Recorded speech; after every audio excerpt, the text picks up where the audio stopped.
arrival in Kampala, the capital, we are issued with press cards, and Mr. Ngenda, the President's advisor, confirms our agreement. You come, you go around, on your own. If you want our help, we'll give it to you. But we don't want you to think that we are in any way telling you where to go and where not to go. You be free. This is a free country, and get what you want.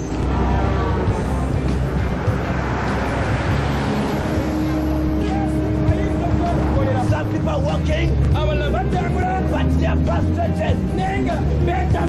They are looking for ways of solution. Brother,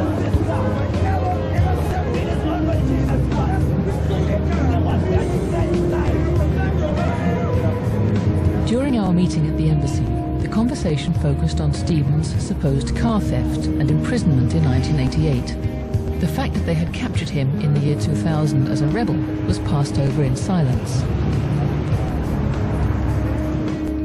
But we wanted to know what happened in the banana plantation.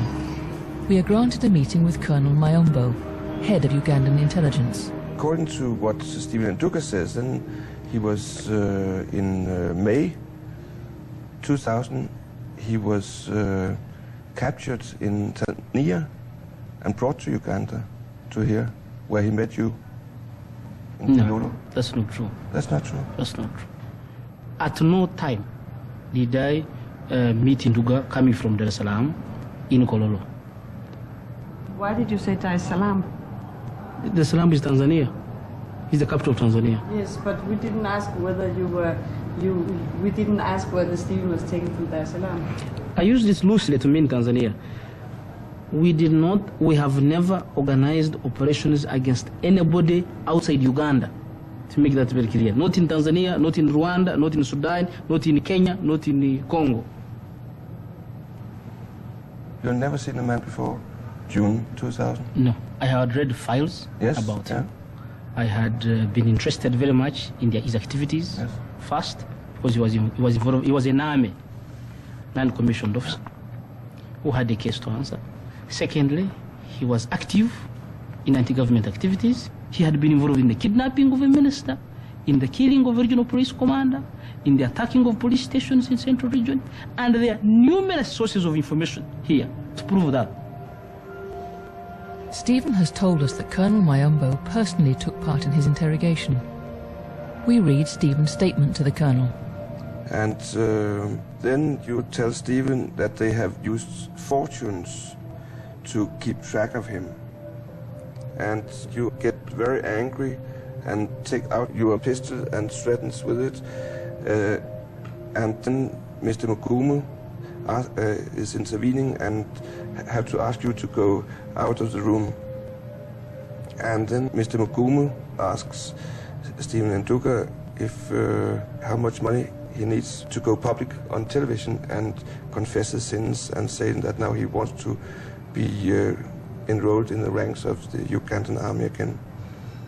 Then you come back and you ask him to admit that he's connected to ADF, UDA, UPM and others. And hereafter he is tortured with water and electricity.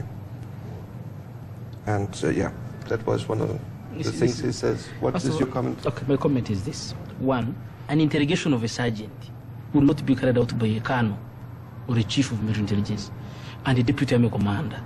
An interrogation of a sergeant would be carried out by another sergeant, somebody of equal rank. Yes, and at that time I was very senior.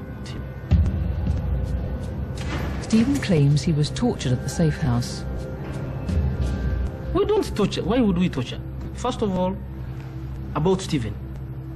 Torture to prove what? What on earth? He had not been involved in an assassination. He had not been involved in a coup. He had not been involved in an operation which involved me. Where in these facts would I need torture? Does this mean that Colonel Mayombo thinks there are instances in which torture is justified?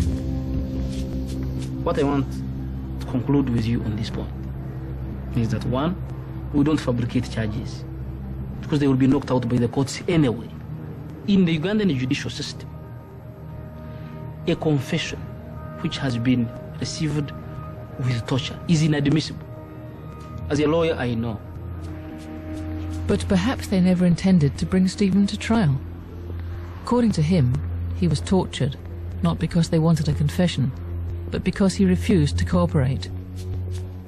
You know, terrorism charges, usually they don't have the standard of proof that can stand up in a court of law. So instead of giving them to the police and start to record a statement and a proper investigation, they keep them outside the system in these safe houses, and essentially they torture them.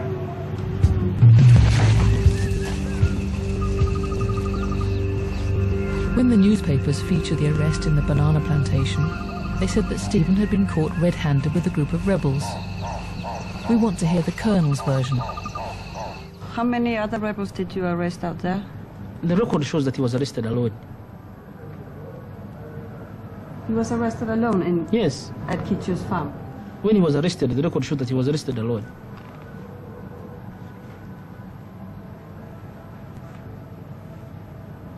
Physically, where did you find him in Luero? For me, I found him in hospital. Oh yes, but He was brought yes, as one of I know those. you physically, but Yes. When he was arrested, how did you find him? I mean, was he sitting in a bar, or was he standing in the middle of the road, or was he with his family? Where was he? I don't have that information now. My last question is only, who can I talk to who was there? I mean, who was in charge of that operation in Luero? Because I really like to know how it took place.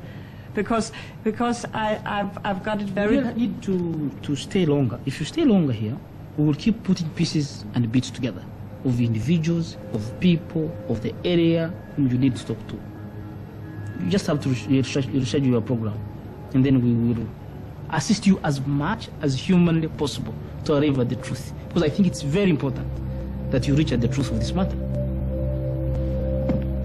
How can you be caught red-handed recruiting rebels when you're on your own?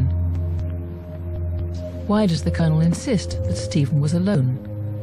To stop us from getting interested in anyone else involved?